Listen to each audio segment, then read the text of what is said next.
प्रत्यावर्ती धारा AC alternating current, प्रत्यावर्ती धारा। तो इसमें सबसे पहला हेडिंग होगा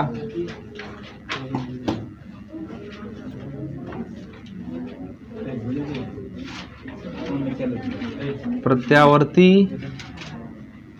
धारा जनित्र, एसी जनरेटर। हम लोग का पहला हेडिंग है, लेसन आपका है प्रत्यावर्ती धारा। हेडिंग है प्रत्यावर्ती धारा जनित्र, एसी जनरेटर। जनरेटर मतलब होता है उत्पन्न करना, जनित्र मतलब क्या होता है, उत्पन्न करने वाला। जनरेटर उत्पन्न करने वाला, और क्या उत्पन्न करने वाला, प्रत्यावर्ती धारा। तो हम लोग पढ़ेंगे इसमें प्रत्यावर्ती धारा जनित्र, मतलब कि प्रत्यावर्ती धारा उत्पन्न करने वाला जो उपकरण है उसी को क्या बोलते हैं, प्रत्यावर्ती धारा जनित्र। ठीक है,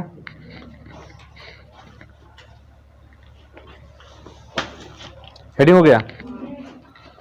अब थोड़ा समझिए कि प्रत्यावर्ती धारा किसे कहते हैं, फिर हम इस पर बात करेंगे जनित्र क्या है। धारा तो सब लोग समझ रहे हैं ना, धारा, धारा किसे कहते हैं, आवेश प्रवाह के समय दर को विद्युत धारा कहते हैं ना। माने किसी चालक तार में आवेश प्रवाह का समय दर, समय दर का मतलब होता है ना कि 1 सेकेंड में प्रवाहित आवेश किसी चालक तार में, जैसे चालक तार है, चालक तार मान लीजिए AB है। अब इस AB चालक तार में 1 सेकेंड में जितना आवेश प्रवाहित करेगा उसी को क्या बोलते हैं, विद्युत धारा। जैसे 1 सेकेंड में 2 कूलम आवेश प्रवाहित करे तो हम कह देंगे धारा 2 एम्पियर है। फार्मूला पढ़े हैं ना, I बराबर Q/T। तो किसी चालक तार में एकांक समय में, T से भाग न किए हैं तो एकांक समय हो गया है। तो एकांक समय में प्रवाहित धारा क्या, एकांक समय में प्रवाहित आवेश उस चालक में प्रवाहित धारा कहलाता है, विद्युत धारा कहलाता है। तो धारा तो समझ में आ रहा है कि आवेश का प्रवाह क्या कहलाता है, धारा। अब जो धारा होता है ना 2 प्रकार का होता है, धारा जो होता है 2 प्रकार का होता है। पहला इसमें होता है दिष्ट धारा, दिष्ट धारा, इसको बोलते हैं DC, ये आपका डायरेक्ट करंट है, DC। दूसरा होता है प्रत्यावर्ती धारा, प्रत्यावर्ती धारा AC अल्टरनेटिंग करंट। अब DC का मतलब क्या हुआ, किसी चालक तार में धारा बह रही है तो हमेशा उसमें एक ही दिशा में धारा बहे। जैसे चालक तार ये भी है ना, तो मान लीजिए कि हमेशा धारा इसमें A से B के तरफ ही बह रहा है, B से A के तरफ नहीं बह रहा है, या B से A के तरफ बह रहा है ना, तो हमेशा B से A के तरफ ही बह रहा है। मतलब धारा की दिशा बदल नहीं रही है, जिस दिशा में धारा प्रवाह हो रहा है उसी दिशा में होता ही रह जा रहा है। जैसे A से B की तरफ बह रहा है ना, तो हमेशा A से B की तरफ ही बहे, या B से A की तरफ बह रहा है तो हमेशा B से A की तरफ ही बहे, B से A की तरफ बहे। तो इस धारा को क्या बोलते हैं, दिष्ट धारा। जो बैटरी से धारा निकलता है ना, बैटरी 12 वोल्ट की बैटरी चाहे कोई भी सेल है, तो सेल से जो धारा निकलता है वो कौन सा धारा निकलता है, दिष्ट धारा। उसमें धारा का प्रवाह हमेशा एक ही दिशा में होता है। लेकिन अगर मान लीजिए इसी में धारा बह रहा है, ये भी जो चालक तार है इसमें धारा बह रहा है, तो एक बार धारा बहा A से B की तरफ, और एक निश्चित समय अंतराल के बाद फिर धारा वही B से A की तरफ आया, फिर थोड़ी देर के बाद एक निश्चित समय अंतराल के बाद फिर धारा A से B की तरफ, फिर एक निश्चित समय अंतराल के बाद से धारा B से A की तरफ। मतलब कि एक ही चालक तार में धारा की दिशा एक निश्चित समय अंतराल के बाद से बदल रही है, एक बार A से B की तरफ और एक बार B से A की तरफ, फिर A से B की तरफ, फिर B से A की तरफ। तो बार बार अगर धारा की दिशा बदल रही है तो उस धारा को हम बोलते हैं प्रत्यावर्ती धारा, AC अल्टरनेटिंग करंट, प्रत्यावर्ती धारा। तो समझ गए ना AC DC में क्या डिफरेंस है। DC में क्या होता है, धारा एक ही दिशा में बहेगा, एसी में बदलता है। एक बार ए से बी की तरफ जाएगा धारा, फिर बी से ए की तरफ, फिर ए से बी की तरफ, फिर बी से ए की तरफ। तो धारा की दिशा इसमें क्या होती रहती है, बदलती रहती है। तो इसी को हम बोलते हैं प्रत्यावर्ती धारा, मतलब दोनों तरफ से होगा। एक बार इधर से इधर जाएगा, फिर अच्छा निश्चित समय अंतराल। निश्चित समय अंतराल का मतलब ना हो सकता है कि मान लीजिए कि 0.1 सेकेंड मान के चलिए, ये तो बहुत अभी बड़ा समय हो गया धारा के लिए। मान लीजिए कि 0.1 सेकेंड के बाद ए से बी की तरफ जा रहा है, और फिर 0.1 सेकेंड के बाद धारा दिशा क्या हो रही है, बदल जा रही है, फिर बी से ए की तरफ। मतलब ये नहीं कि एक बार 0.1 सेकेंड के बाद गया और फिर 5 सेकेंड बाद लौटा, इस तरह से नहीं। एक निश्चित समय अंतराल में जाएगा और उतने समय बाद फिर से क्या होगा, लौटेगा। एक निश्चित समय में धारा की दिशा क्या होती रहती है, बदलती रहती है। तो उसको हम बोलते हैं प्रत्यावर्ती धारा। और जिस उपकरण के द्वारा, जिस यंत्र के द्वारा ये प्रत्यावर्ती धारा उत्पन्न होता है, उस यंत्र को हम बोलते हैं प्रत्यावर्ती धारा जनित्र। तो यही है एसी जनरेटर, जिसको हम लोग जनरेटर कहते हैं। जनरेटर नाम का कजिया कर देते हैं। जनरेटर नहीं होता है, जनरेटर होता है। र पहले नहीं होता है, न पहले होता है। जनरेट करना समझते हैं ना, उत्पन्न करना। जनरेटर नहीं होता है, जनरेटर होता है। हाँ, तो जनरेटर होता है, ये नहीं होता है, ये नहीं होता है। कहने के लिए सब लोग कह देते हैं इस बात को, बाहर कर हम लोग भी ऐसे कह देते हैं, लेकिन ये अशुद्ध शब्द है। हाँ, जनरेटर नहीं, जनरेटर होता है। जनरेट मतलब उत्पन्न करना, और जनरेटर मतलब उत्पन्न करने वाला। तो जो प्रत्यावर्ती धारा उत्पन्न करता है उसी को क्या बोलते हैं, जनरेटर। उत्पन्न करने वाला, जैसे हाँ डायनेमो भी होता है। जनरेटर तो पूरा उपकरण हो गया ना, उसी में डायनेमो एक उसका स्पेयर पार्ट्स होता है। जैसे मोबाइल मान लो कि पूरा उपकरण हो गया, उसमें डिस्प्ले एक पार्ट है, माइक एक पार्ट है, स्पीकर एक पार्ट है, सब अलग अलग पार्ट है ना, बैटरी एक पार्ट है। उसी तरह जनरेटर का एक पार्ट होता है डायनेमो। अब डायनेमो समझ सकते हैं, मेन पार्ट तो वही होता है, डायनेमो से बिजली बनता है, लेकिन उसको चलाने के लिए उसमें इंजन होता है। वही चीज़ है जनरेटर और डायनेमो। डायनेमो एकदम स्पेशलाइज हो गया, एक पार्ट हो गया, और जनरेटर हम पूरा संपूर्ण यंत्र को बोल रहे हैं। जैसे गॉड का क्या होता है, GOD। गॉड के फुल फॉर्म में जनरेटर से हमको याद आया, जी से होता है जनरेटर, हाँ गॉड भगवान। ओ से होता है ऑपरेटर, हाँ जनरेटर, जनरेट मतलब उत्पन्न करने वाला। ओ से ऑपरेटर मतलब चलाने वाला, और डी से डिस्ट्रॉयर मतलब कि नष्ट करने वाला, विनाश करने वाला। तो ये गॉड का फुल फॉर्म है। अच्छा है ये, अच्छा ऐसा नहीं कि अपने मन में बनाया गया है, जिसने बनाया है वो सोच समझ के मीनिंग बनाया है इसका। गॉड का मीनिंग पहले से सोच समझ के बनाया गया है। जनरेटर, ऑपरेटर, डिस्ट्रॉयर, उत्पन्न करने वाला, चलाने वाला, नष्ट करने वाला। तो उत्पन्न करने वाले को ब्रह्मा जी कहा जाता है, चलाने वाले को विष्णु भगवान कहा जाता है, डिस्ट्रॉयर शंकर भगवान है। हाँ, ब्रह्मा विष्णु महेश, वो महेश ना, महेश मतलब शंकर भगवान। मतलब कि इनका काम है, अब ऐसा लोग कहते हैं, शास्त्रों में ऐसा लिखा हुआ है कि उन उत्पन्न करने का जिम्मेदारी इनके पास है।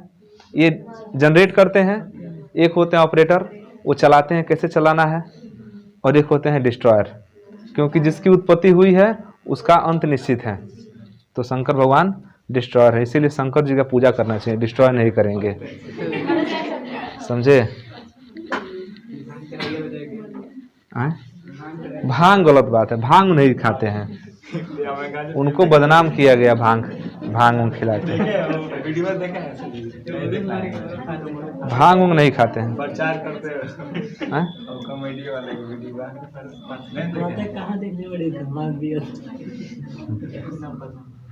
चलिए, तो उपकरण हम लोग क्या हो गया, तो ऐसा उपकरण जो प्रत्यावर्ती धारा उत्पन्न करता है उसी को हम क्या बोलते हैं, प्रत्यावर्ती धारा प्रत्यावर्ती धारा समझ गया ना, कि वह धारा जिसकी दिशा एक निश्चित समय अंतराल के बाद से चालक तार में क्या होती रहती है, बदलती रहती है, उसको हम बोलते हैं प्रत्यावर्ती धारा। आज जो उत्पन्न करता है वो जनित्र है, उसी को डायनेमो कह दीजिए, क्या फर्क पड़ता है, उसी का नाम क्या है, डायनेमो। डायनामो भी होता है, डायनेमो भी लिखा जाता है, डायनामो भी होता है। तो ये डायनेमो है, डायनेमो से उत्पन्न होता है।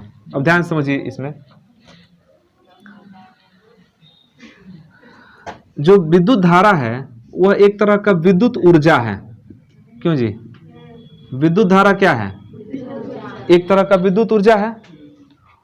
तो यहाँ पर ऊर्जा उत्पन्न हो रहा है, जबकि हम लोग जानते हैं कि ऊर्जा को हम उत्पन्न नहीं कर सकते हैं, बल्कि किसी एक रूप से दूसरे रूप में परिवर्तित कर सकते हैं, करते हैं ना।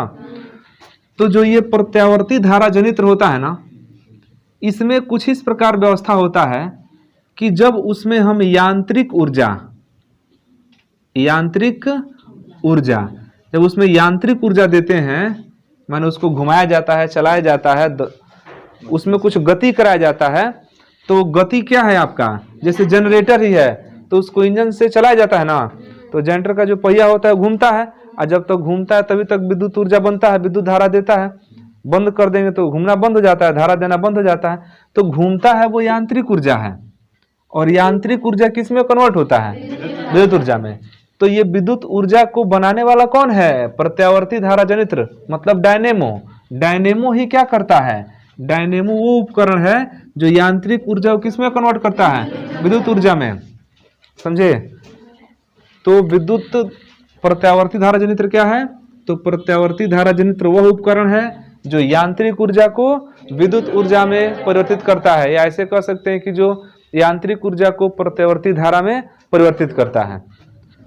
तो समझ गए कि यह है क्या, प्रत्यावर्ती धारा जनित्र, प्रत्यावर्ती धारा उत्पन्न करने वाला।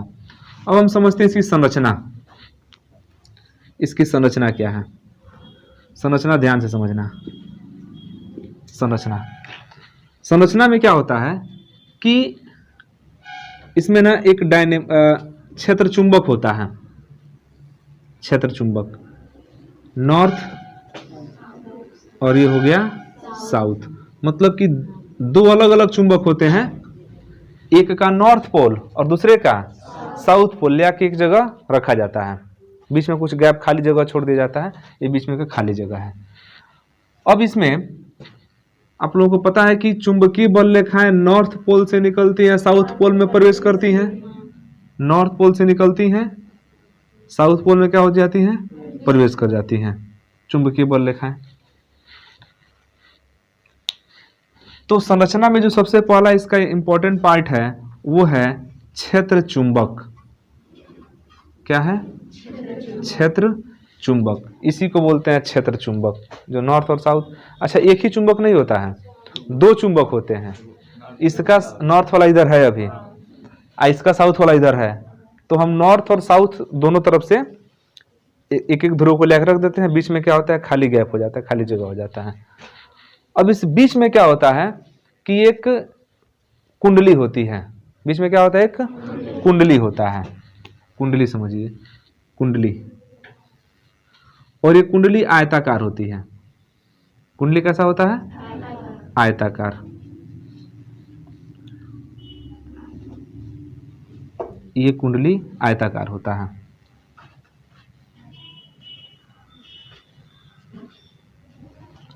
इस आयताकार कुंडली को आर्मेचर बोलते हैं। क्या नाम है इसका, आर्मेचर। इस कुंडली पर न ऐसे तांबे के तारों को भी लपेटा जाता है। क्या करते हैं, तांबे के तारों को इस पर क्या कर देते हैं, लपेट देते हैं। तो आर्मेचर उसको बोलते हैं।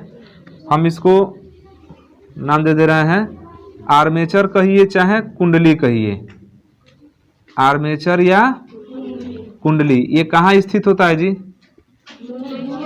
दोनों ध्रुवों के बीच में, ठीक है।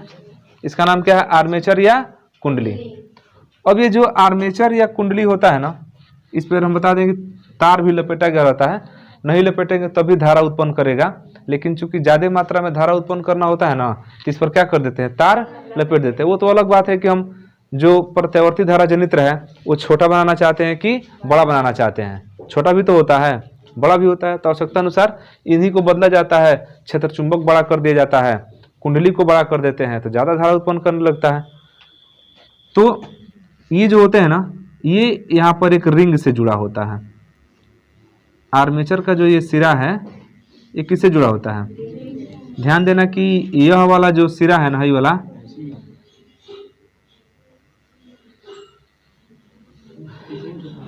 नहीं, दोनों रिंग, दोनों जो कुंडली ये अलग अलग सटे होते हैं। जैसे एक सट गया है इसमें ना, अब दूसरा आएगा, दूसरा जो होगा ये दूसरे रिंग में सटेगा। दो रिंग होता है यहाँ पे। कितने रिंग होते हैं? दो रिंग होते हैं, दो रिंग, ध्यान देना। इसको बोलते हैं वलय। इसका क्या नाम है? वलय। इसी को हम बोलते हैं रिंग, सर्पी वलय। क्या नाम इसका? सर्पी। सर्पी इसलिए बोलते हैं कि इसी पर सरकता रहता है, तो इसको बोलते हैं सर्पी वलय। ठीक है, बात नहीं करो। उसके बाद इस सर्पी वलय पर लगा होता है carbon Bruce. Carbon Bruce, carbon का ब्रूस लगा होता है। कार्बन ब्रूस इसी पर लगा होता है, यहीं पर। ठीक है, यहाँ पर बरस खाना रहला, कार्बन ब्रूस होता है ना। अगर ये हमारा रिंग है तो इसी के ऊपर मोटा सा एक लेयर चिपकाएगा रहता है इस तरह से। ये लेयर इसमें ज्वाइंट रहता है। इसी में से तार निकाल के बाहर सप्लाई किया जाता है।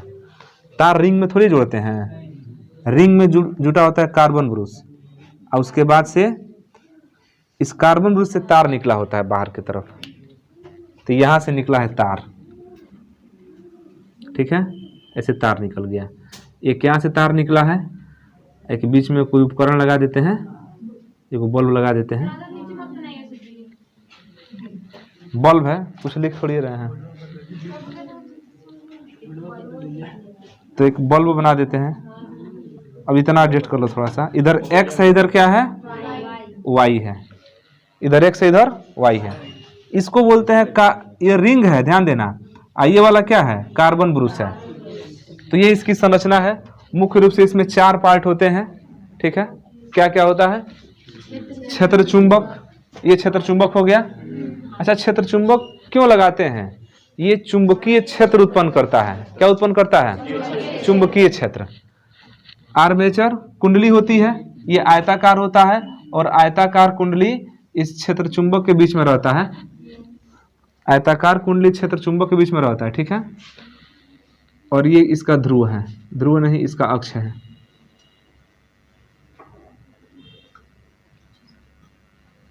इसी अक्ष पर कुंडली ऐसे घूमेगा, चाहे बाएं की तरफ, मतलब बाएं की तरफ नहीं, ऐसे एंटी क्लॉक घूमता है। यह ऐसे शुरू करते हैं, ये कुंडली ऐसे घूमना शुरू होता है। ये वाला हिस्सा कहाँ जाता है? नीचे। ये वाला हिस्सा कहाँ आता है? बाहर। ये ऐसे है ना, ये ऐसे घूमना शुरू करता है, समझ रहे हैं? ऐसे घूमेगा, कुंडली घूमेगा। कौन घूमेगा? अरे तुम वहां मत चलो ना, अभी जो बता रहे हो वहां पर चलो। क्षेत्र चुंबक समझे ना? क्षेत्र चुंबक का काम क्या है? चुंबकीय क्षेत्र उत्पन्न करना, प्रबल चुंबकीय क्षेत्र उत्पन्न करना है। ठीक है, दूसरा है बीच में जगह होता है, उसमें आर्मेचर कुंडली लगा होता है। कुंडली अपने एक्सिस पर ऐसे घूम सकता है, ऐसे है ना, ऐसे घूमेगा।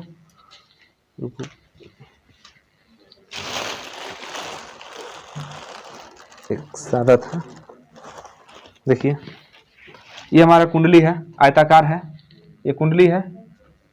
और इस कुंडली में से देखिए एक सिरा ऐसे ना है निकला हुआ है, देख लीजिए। एक सिरा इधर से आके ऐसे ये निकला हुआ है, और दोनों सिरा एक एक रिंग से क्या हुए हैं? जुड़े हुए हैं। तो ये आयताकार कुंडली है, और ये कुंडली ऐसे घूमता है। ये कुंडली इसी में क्या होता है? इस तरह से घूमता है, ये घूमेगा। ये आपका आर्मेचर है और कुंडली है।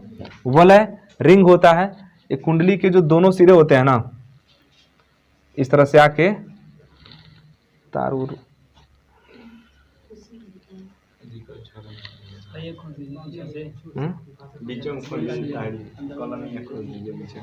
हाँ देखो, बुद्धि कमी है। हाँ इंजीनियर, देखिए इसमें से न 2 गो निकला होता है इससे। अभी देख लो, ये ना, ऐसे बात नहीं कीजिए, ये आपका कुंडली है, ये है, देख रहा है, 2 निकला है ना, यही वाला है, ठीक है। और इसमें से एक को छोटा कर देते हैं, वो बड़ा कर देते हैं, चल जाओ अंदर, एक इधर कर देते हैं। तो ये वाला एक रिंग से जुड़ा होता है, ये वाला एक रिंग से जुड़ा, चूड़ी है जी, दो बना ही देते हैं,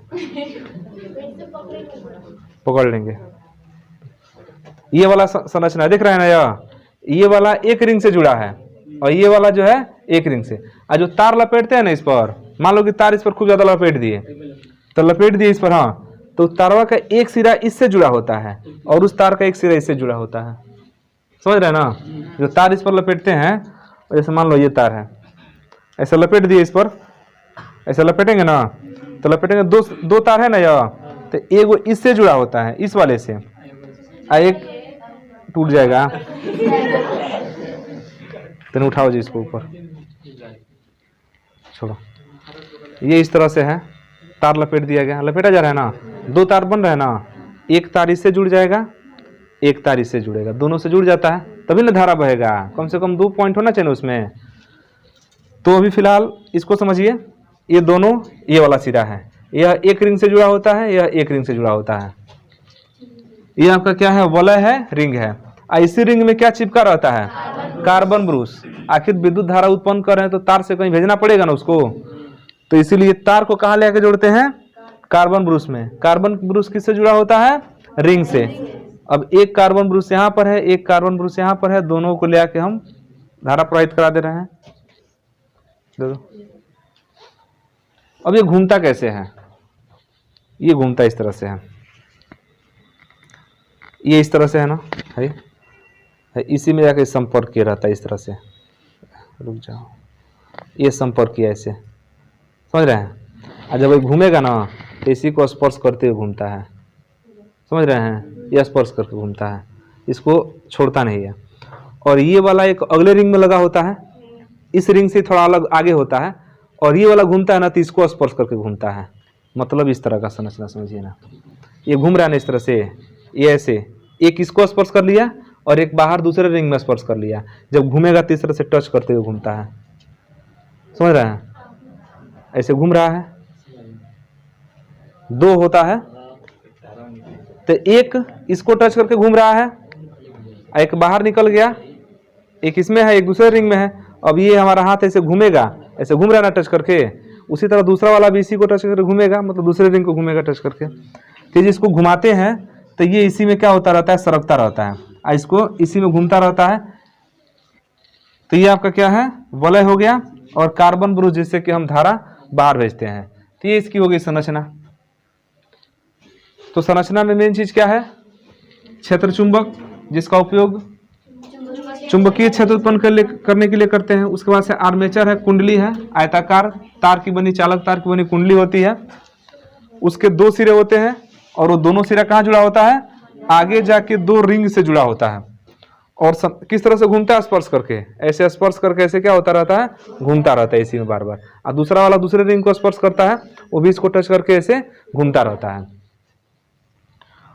अब इसका सिद्धांत समझते हैं कि सिद्धांत क्या है। आखिर विद्युत धारा यहां से बनेगा ना, तो किस सिद्धांत पर विद्युत धारा बनेगा। तो सिद्धांत हम लोग पढ़े हैं विद्युत चुंबकीय प्रेरण, पढ़े हैं ना, विद्युत चुंबकीय प्रेरण। तो ये जो डायनेमो है, जो जनरेटर है, ये विद्युत चुंबकीय प्रेरण के सिद्धांत पर कार्य करता है। और विद्युत चुंबकीय प्रेरण क्या है, विद्युत चुंबकीय प्रेरण में यह कहा जाता है कि जब किसी कुंडली से संबद्ध चुंबकीय फ्लक्स में परिवर्तन होता है, जब किसी कुंडली से संबद्ध चुंबकीय फ्लक्स में परिवर्तन होता है, तो उस कुंडली में विद्युत वाहक बल उत्पन्न होता है ना। इसी घटना को क्या बोलते हैं, विद्युत चुंबकीय प्रेरण। और जब विद्युत वाहक बल उत्पन्न होगा तो वहां से विद्युत धारा भी तो उत्पन्न होगी।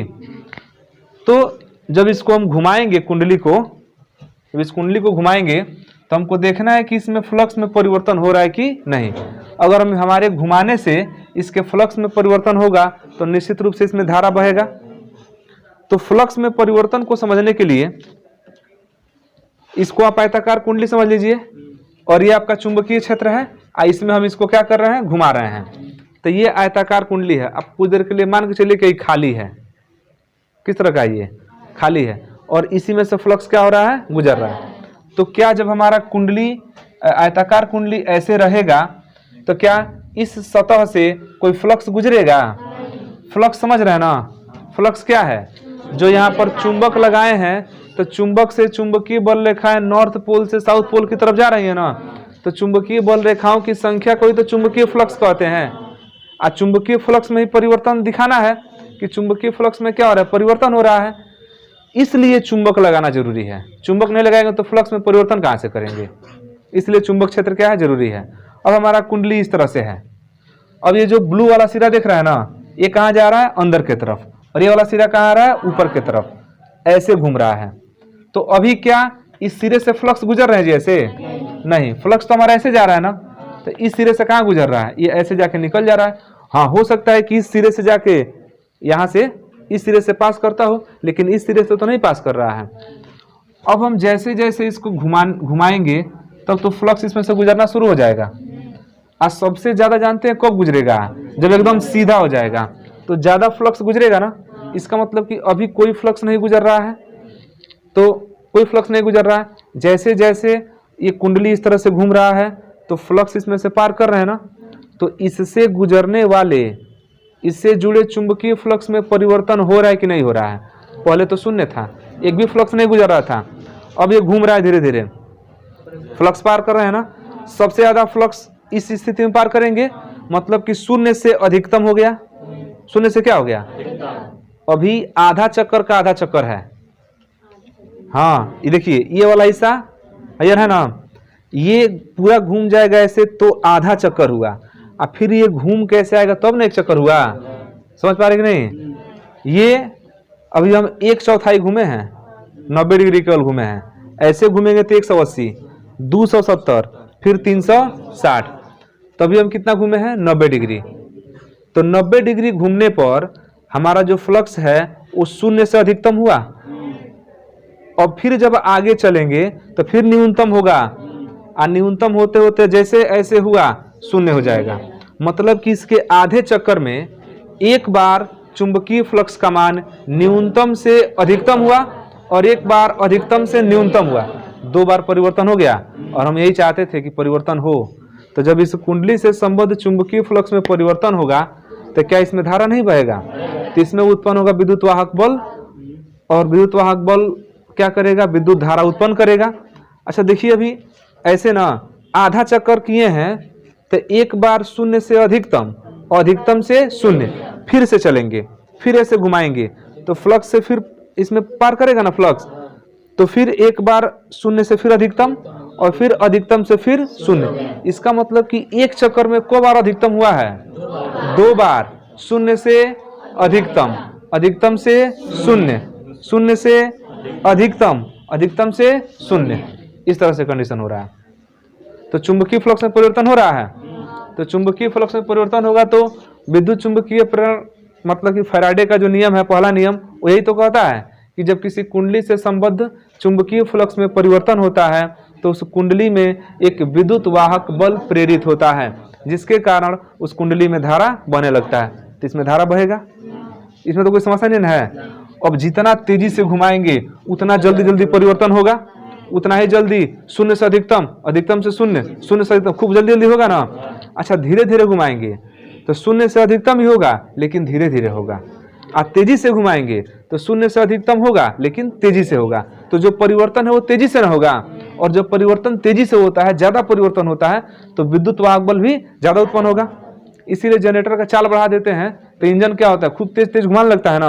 और तेज घुमाता है तो जो उसमें आर्मेचर लगा होता है डायनेमो में, वो बहुत तेजी से घूमता है, और जब तेजी से घूमेगा तो विद्युत वाहक बल ज्यादा उत्पन्न हो जाता है, तो वोल्टेज क्या होता है, बढ़ जाता है। देखा ना इस तरह का। और जनरेटर को बंद करते हैं तो धीरे धीरे उसका इंजन स्लो होने लगता है ना, तो वोल्टेज डाउन होते होते होते होते बंद हो जाता है, बंद होता है ना एक ही बार, और लास्ट में खत्म हो जाता है। तो ये तो समझ रहे हैं कि जब जब घूमेगा तब तब इसमें क्या उत्पन्न होगा, विद्युत वाहक बल, और उस विद्युत वाहक बल के कारण क्या उत्पन्न होगा, धारा। अब हमको ये देखना है कि इसमें धारा AC उत्पन्न होगा कि DC उत्पन्न होगा, ये भी तो समझना है। धारा तो दो तरह का ना होता है, एक AC होता है और एक DC होता है। अब हमको ये जानना है कि धारा AC होगा कि DC होगा। पहले तो उसके पहले ये धारा कैसे उत्पन्न हो रही है समझ में आ रहा है। जब जब ये घूमेगा तब तब चुंबकीय फ्लक्स में परिवर्तन होगा। अच्छा, घुमाना बंद कर दे तो परिवर्तन होगा, ऐसे ही ले आके रोक दिए तो कहो कि ना खूब ढेर चुंबकीय फ्लक्स जा रहा है, ठीक है जा रहा है, लेकिन बदल कहाँ रहा है? जब घूमेगा तब ना बदलेगा। तो जब ये घूमेगा इस तरह से, ऐसे खूब तेजी से घूमेगा और तेजी से घूमेगा, इससे जो गुजरने वाले चुंबकीय फ्लक्स में परिवर्तन होगा, और परिवर्तन होगा तो उसमें धारा बहेगा। तो धारा तो हम लोग का बह गया। अब इसको घुमाने का काम किससे करते हैं? इंजन से कर देते हैं। और ये पूरा सेट जिस डब्बे में पैक रहता है लोहे के, उसी को हम कहते हैं डायनेमो। वो क्या है? उसको जनित्र भी बोलेंगे। वो क्या है? जनित्र। उसी को क्या बोलते हैं? डायनेमो बोलते हैं। और ये डायनेमो किससे जुड़ा होता है? इंजन से जुड़ा होता है, डीजल इंजन। डायनेमो का जो ये आर्मेचर है ना, एक सॉफ्ट में लगा करके और पीछे इंजन से जोड़ दिया जाता है और उसमें हैंडल मार देते हैं, इंजन चालू हो जाता है और चालू होते इसको घुमाना शुरू कर देता है। रुको रुको रुको, नहीं, आखिर कोई ना कोई एक ऐसा रॉड लिंक होगा ना जिसमें से कनेक्ट होगा और इंजन में जुड़ा होगा, तो घूमेगा तो इसी को घुमाएगा। रजिस्टर को घुमाना है तो क्या करेंगे? बांस का वो बाता फाड़ेंगे, ऐसे पकड़ा देंगे, इसी में पकड़ा देंगे और तब घुमाएंगे। बांस का बाता हमारा सॉफ्ट है, समझ में आ रहा है? थ्रेसर में देखते हो, थ्रेसर को जोड़ने के लिए बीच में एक लोहे का बड़ा सा पाइप जैसा लगता है ना, वो पाइप क्या है? सॉफ्ट है, वही तो घुमा रहा है उसको। बताओ ना, रोटी पकाते हैं ना, रोटी तो रोटी को गोल बनाने के लिए क्या करते हैं? दोनों तरफ से बेलन ऐसे लेकर करके चलाते हैं ना। बेलन क्या है? सॉफ्ट है। रोटी बनाने वाला क्या है? सॉफ्ट है। हाँ, उदाहरण जिंदा उदाहरण होना चाहिए ना। तो सुनो, एकदम जिंदा, पहले मुर्दा उदाहरण देते थे, अभी जिंदा उदाहरण दे रहे हैं। तो जब तक घूमेगा तब तक धारा बहेगा, इसमें तो कोई समस्या नहीं है। ये धारा बहने की जो घटना है, माने चुंबकीय फ्लक्स में परिवर्तन के कारण धारा बह रहा है, तो धारा बहने की जो घटना है, यही घटना तो कहलाता है चुंबकीय प्रेरण, विद्युत चुंबकीय प्रेरण। क्या कहलाता है? तो फैराडे का पहला नियम क्या था कि जब किसी कुंडली से संबद्ध चुंबकीय फ्लक्स में परिवर्तन किया जाता है तो उस कुंडली में एक विद्युत वाहक बल उत्पन्न होता है, और यह तब तक उत्पन्न रहता है जब तक कि चुंबकीय फ्लक्स में परिवर्तन होता रहता है। चुंबकीय फ्लक्स में परिवर्तन बंद कर देंगे, धारा बहना बंद हो जाए। तो ये जो सिद्धांत है, कौन? विद्युत चुंबकीय प्रेरण, उसी के सिद्धांत पर जनरेटर काम करता है, धारा बहता है। अब हमको ये देखना है कि ये AC बनाएगा कि DC बनाएगा, ये ध्यान देना है। तो इसके लिए हमको धारा की दिशा ज्ञात करना पड़ेगा ना। इसके लिए क्या ज्ञात करना पड़ेगा? धारा की दिशा। तो धारा की दिशा ज्ञात करने के लिए हम फ्लेमिंग के दाएं हाथ का नियम यूज करते हैं। फ्लेमिंग के दाहिने हाथ का नियम। और फ्लेमिंग के दाहिने हाथ का नियम थोड़ा समझ लेते हैं कि क्या है। बहुत आसान चीज है। दाहिना हाथ समझ रहे हैं? तो दाहिना हाथ में इस 2 उंगली को तोड़ देना है, ये 3 को रखना आगे वाला, इसको बोलते हैं अंगूठा, इसको बोलते हैं तर्जनी। क्या बोलते हैं? सामने वाला समझो ना, ये सामने वाला उंगली है। बहुत लोगों को बर्दाश्त नहीं होता है ये, नहीं, कोई को होते हैं, कहते हैं कि सब करो उंगली मत दिखाओ, गलत ईगो है, सब ईगो नहीं होना चाहिए।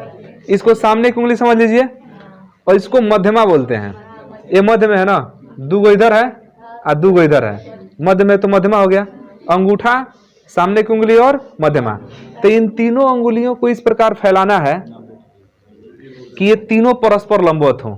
अभी देखिए ये 90 डिग्री, ये भी आपका 90 डिग्री, एक ऊपर है, माने एक इधर है एक ऊपर है, तो 90 डिग्री यहाँ पर बनेगा। तो हम तीनों अंगुलियों को किस प्रकार फैलाएंगे? पंचायत है ना, देखो उड़ जाएगा हवा में ही, आएगा ना तो दीर्घ उत्तरी प्रश्न में आएगा।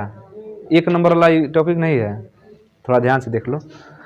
धारा उत्पन्न हो गया, यहाँ तक तो सब लोगों का ठीक है ना, कि जब जब घूमेगा तब तक धारा बहेगा।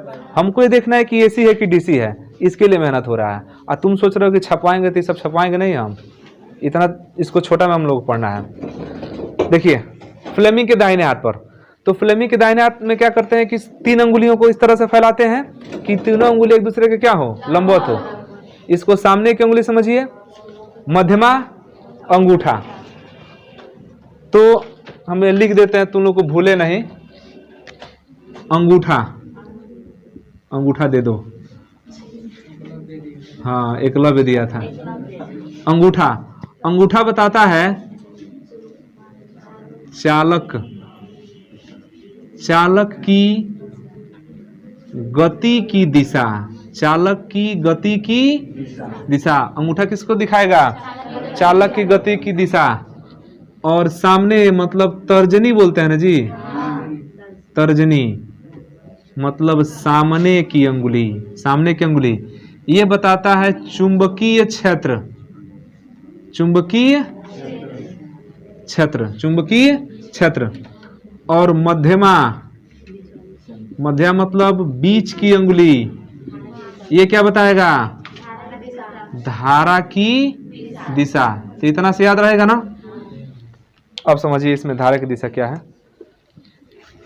तो हमको इस तरह से फैला लेना है। अब किधर गति कर रहा है ये भी तो समझ लें।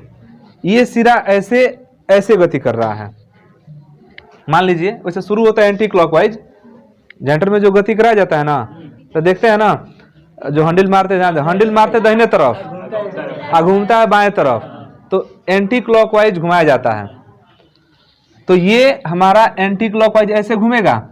तो ये जो सिरा है, हई वाला सिरा, ये कहाँ जाएगा? अंदर। ये सिरा बाहर की तरफ आएगा।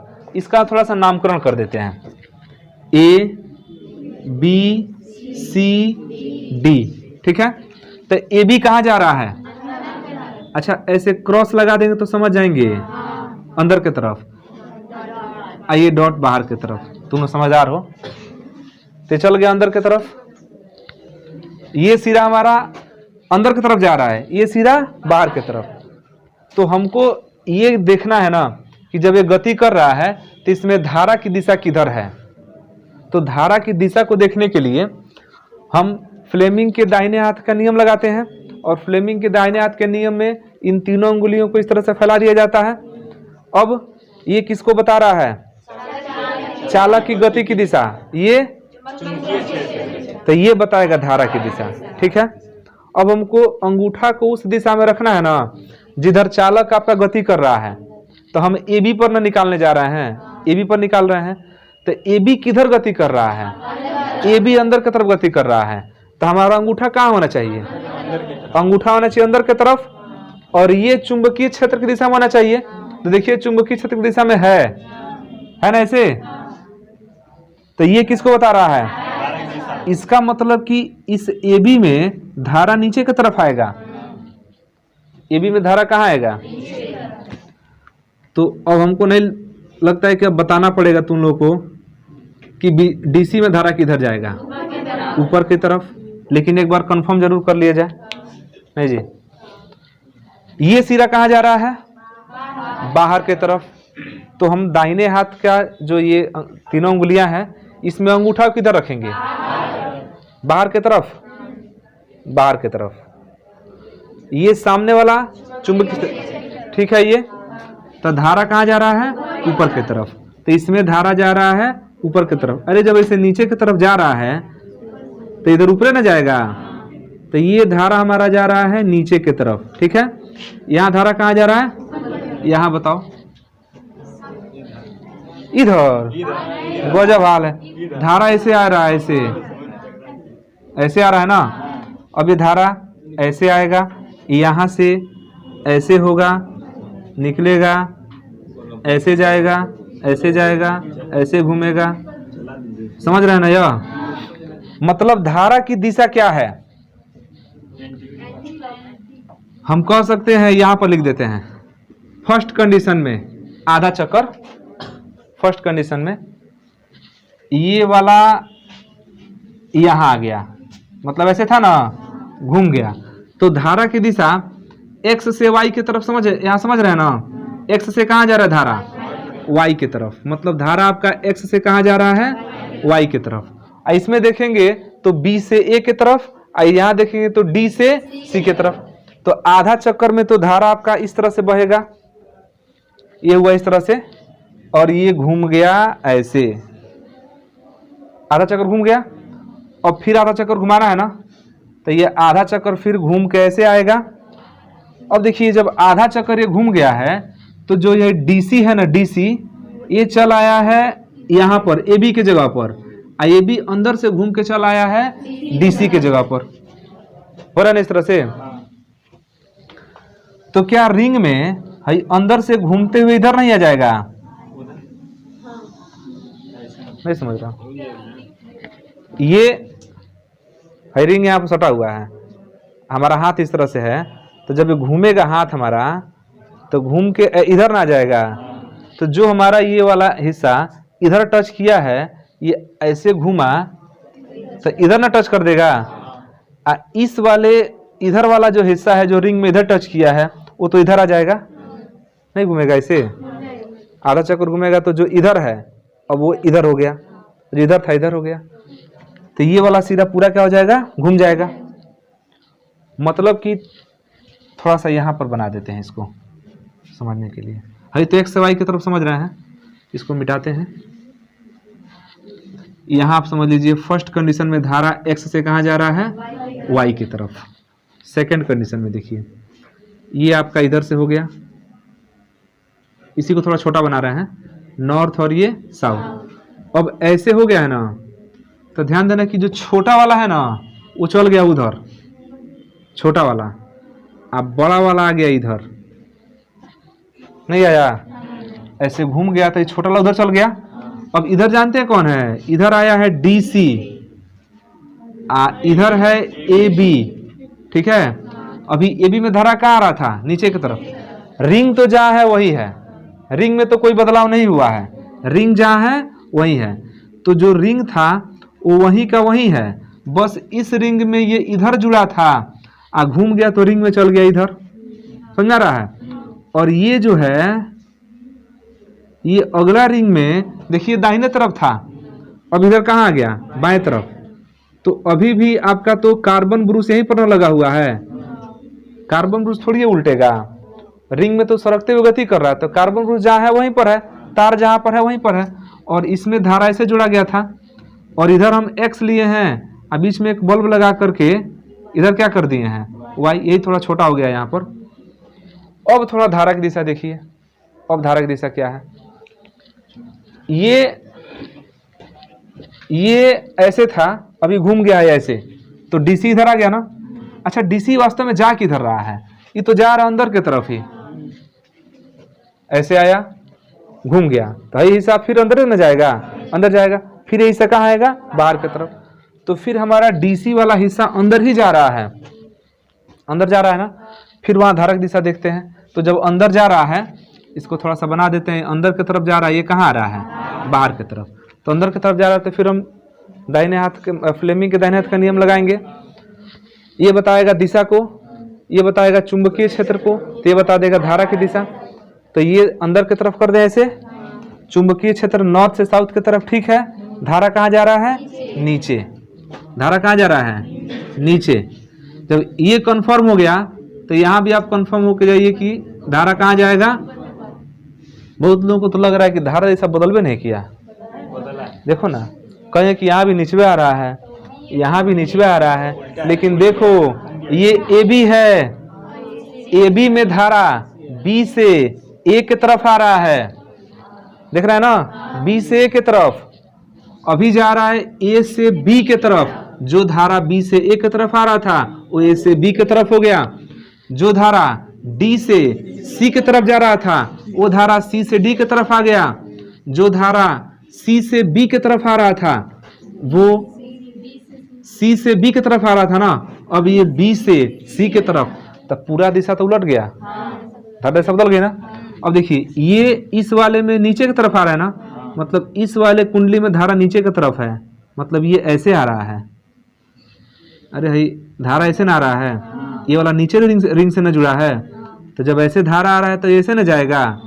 धारा इधर से इधर आ रहा है, ऊपर जा रहा है, इस रिंग में ऊपर गया, तभी ना इस रिंग में धारा ऐसे जा रहा है, तो ये घूम के ऐसे जाएगा, देखिएगा।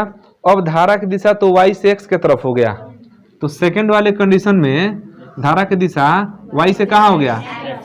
तो भले चित्र में तुमको दिख नहीं रहा है कि धारा की दिशा बदला है, यहाँ भी सेम नीचे, यहाँ भी नीचे, यहाँ ऊपर, यहाँ भी ऊपर, लेकिन थोड़ा नाम पर जब ध्यान देंगे तो ये बदला हुआ दिख रहा है।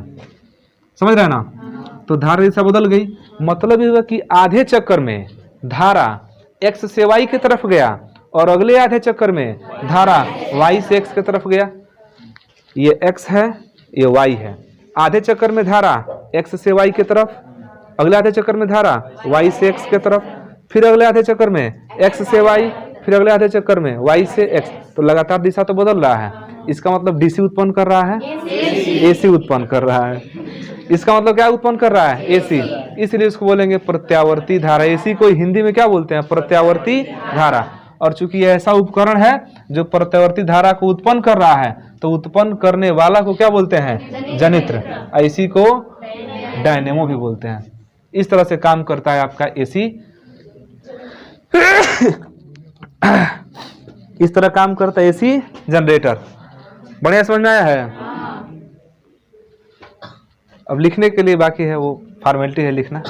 अब देखिए, जितना तेज इसको घुमाते रहेंगे उतना जल्दी जल्दी चुंबकीय फ्लक्स में परिवर्तन होगा और उतना जल्दी धारा की दिशा क्या होगी? बदलेगी, और हम लोग का AC करंट मिलता रहेगा। अब तुम लोग सोचो कि इसी तरवा में एक बार जा रहा है, एक बार आ रहा है, जा रहा है, आ रहा है, लेकिन ऐसा होता नहीं है। देखिए, ये बल्ब है ना, तो इस बल्ब में धारा एक चक्कर ऐसे जाएगा, ठीक है, एक चक्कर फिर इधर से जाएगा। मतलब अगर आप दो तार देख रहे हैं ना, इस तरह से अगर दो तार है, आई दोनों तार जाके इधर बल्ब में जुड़ गया है, इधर से मान लीजिए AC करंट आ रहा है, तो एक बार धारा इधर से जाएगा इधर, समझे, अगली बार फिर उधर से इधर से आएगा इधर। यही कारण है कि जब AC से चलाने वाला कोई भी विद्युत का उपकरण हम लोग लगाते हैं ना, उसमें प्लस माइनस नहीं देखा जाता है, क्योंकि यह तार कभी प्लस बनता है तो ये माइनस बनता है।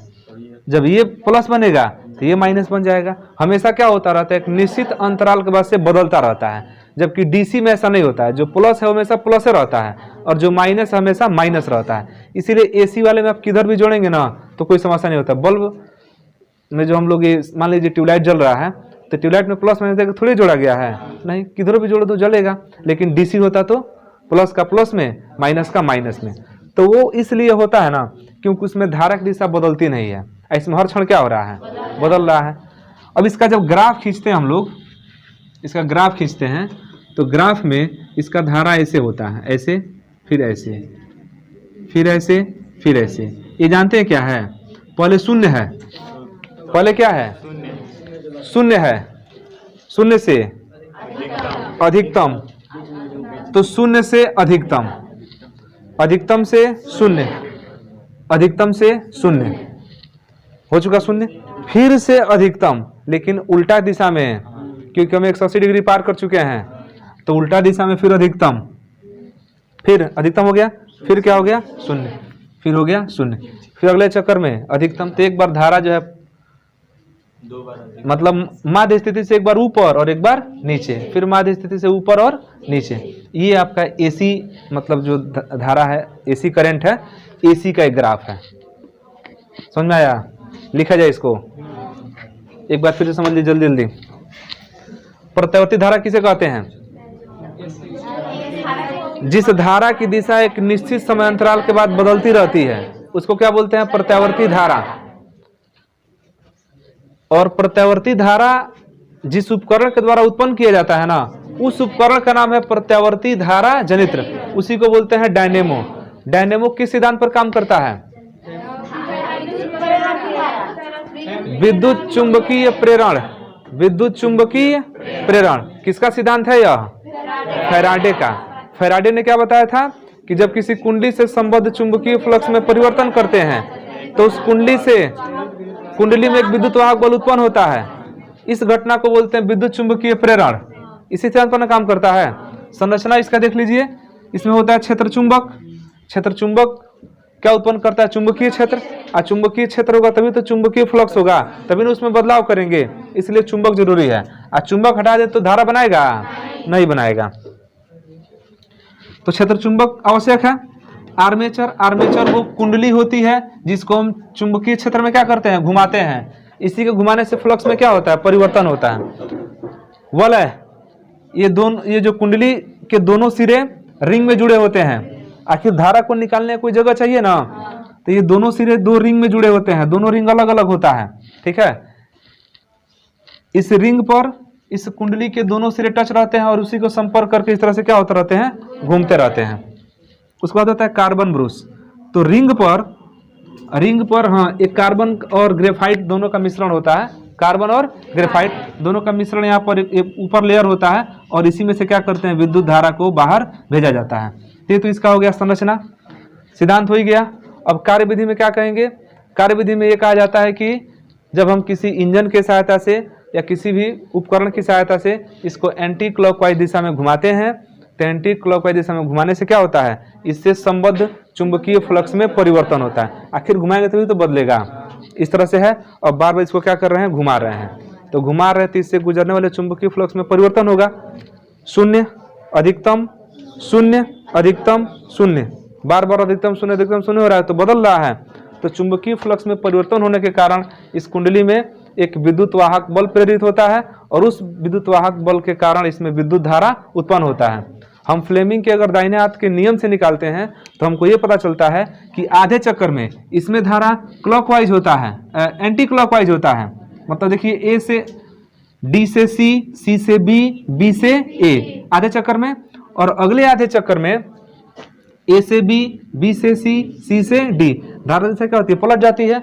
तो चूंकि हर आधे चक्कर में इसकी दिशा क्या हो रही है, बदल रही है, इसलिए इसको क्या बोलते हैं, प्रत्यावर्ती धारा। और इसको अगर एक रफ्तार से घुमाएंगे तो आधा चक्कर घूमने में, हर आधा चक्कर एक निश्चित समय के बाद ही घूमेगा, क्योंकि एक चक्कर घूमने में जो लगा समय होता है वो आवर्तकाल होता है, और आवर्तकाल तो फिक्स होता है ना। और आप एक निश्चित चाल से घुमाएंगे तो हर आधा चक्कर एक निश्चित टाइम के बाद से घूम के आ जाएगा और इसकी धारा की दिशा क्या हो जाएगी, बदल जाएगी। और इस तरह निरंतर आप क्या उत्पन्न कर सकते हैं, प्रत्यावर्ती धारा उत्पन्न करते रहिए। मशीन में तेल डाल दीजिए और उत्पन्न करते रहिए प्रत्यावर्ती धारा।